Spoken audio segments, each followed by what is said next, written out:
नमस्कार दोस्तों, आज मैं आपको बैसाख मास महात्म के 14वें अध्याय की कथा सुना रहा हूँ।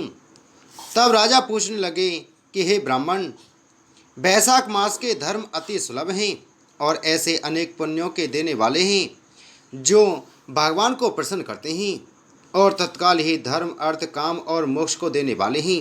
परंतु ऐसे वेदानुकूल धर्म भी संसार में ज्ञात नहीं हैं। अनेक प्रकार के राजसी धर्म और तामसी धर्म ही इस संसार में विख्यात हैं।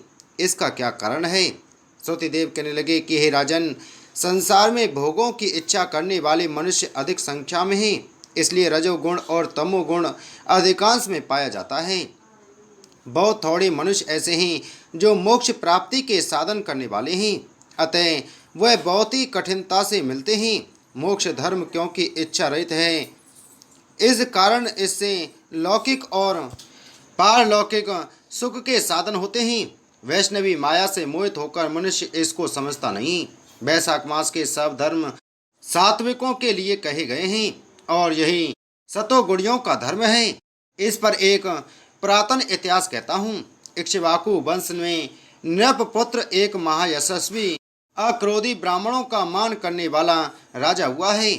एक दिन वह शिकार खेलता हुआ वशिष्ठ जी के आश्रम में जा पहुंचा। वहां पर उसने देखा कि आश्रम के मार्ग में वशिष्ठ जी के शिष्यों ने कहीं प्याऊ लगा रखी है, कहीं छाया मंडप बना रखा है, कहीं बावड़ी साफ करवा रहे हैं, कहीं बैठे हुए लोगों पर पंखे से हवा कर रहे हैं, कहीं सुगंधित वस्तुएं और फल बांट रहे हैं, मध्याह्न के समय छत्री दान कर रहे हैं, सायंकाल को पीने की वस्तुएं दे रहे हैं। राजा ने उनसे पूछा कि तुम कौन हो और क्या कर रहे हो? उन्होंने उसको उत्तर दिया कि हम महर्षि वशिष्ठ के शिष्य हैं और उन्हीं की आज्ञा से वैशाख मास के धर्मों को कर रहे हैं। राजा ने फिर पूछा कि इन धर्मों की करने से कौन सा देवता प्रसन्न होता है और क्या फल मिलता है? वह कहने लगे कि हे राजन, हम अपने गुरु की आज्ञा से यह सब कर रहे हैं, हमको बताने का अवकाश नहीं। आप हमारे गुरु जी से यह सब बातें पूछ सकते हो। शिष्यों की यह बात सुनकर वह महायशस्वी राजा संपूर्ण धर्म के तत्वों को जानने वाले श्री वशिष्ठ जी के आश्रम की तरफ चल दिया। उनका आश्रम विद्या और योग का स्थान था। राजा को अपने आश्रम में आया देखकर ऋषि ने अत्यंत प्रसन्नचित्त होकर राजा का अतिथि सत्कार किया। राजा बड़ी प्रसन्नता और नम्रता पूर्वक बैठकर गुरु जी से पूछने लगा कि गुरुदेव, मैं आखेट से थककर आपके आश्रम की तरफ आया तो मैंने आपके शिष्यों को बहुत से धर्म कार्यों को करते हुए देखा। इसलिए महाराज, मेरे मन में बड़ी उत्कंठता उत्पन्न हो रही है कि यह सब धर्म के कार्य करने से क्या फल प्राप्त होता है। वशिष्ठ जी कहने लगे कि जो धर्मों को छोड़कर विषयासक्त हो जाता है, वह भी यदि प्रातःकाल वैशाख का स्नान करे तो भगवान का प्रिय हो जाता है।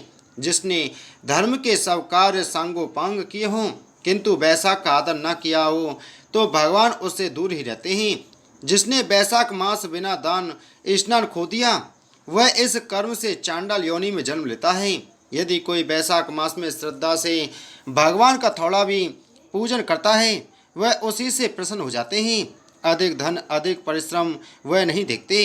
वैशाख मास के धर्म अति सुगम है तथा भगवान को प्रसन्न करने के लिए उनमें श्रम भी थोड़ा और व्यय भी अधिक नहीं करना पड़ता। इसलिए जो वैशाख के धर्मों को नहीं करता वह दंडनीय है। इस प्रकार ऋषि ने राजा को सब शास्त्रोक्त वैशाख धर्म समझाई। तब राजा सब धर्मों को सुनकर तथा यथोचित गुरु जी की पूजा करके अपने घर चला गया और घर पहुंचकर वैशाख मास के सभी धर्म करने लगा। वैशाख मास महात्म 14वां अध्याय संपूर्ण। बोलो वैशाख मास महात्म की जय। बोलो विष्णु भगवान की जय।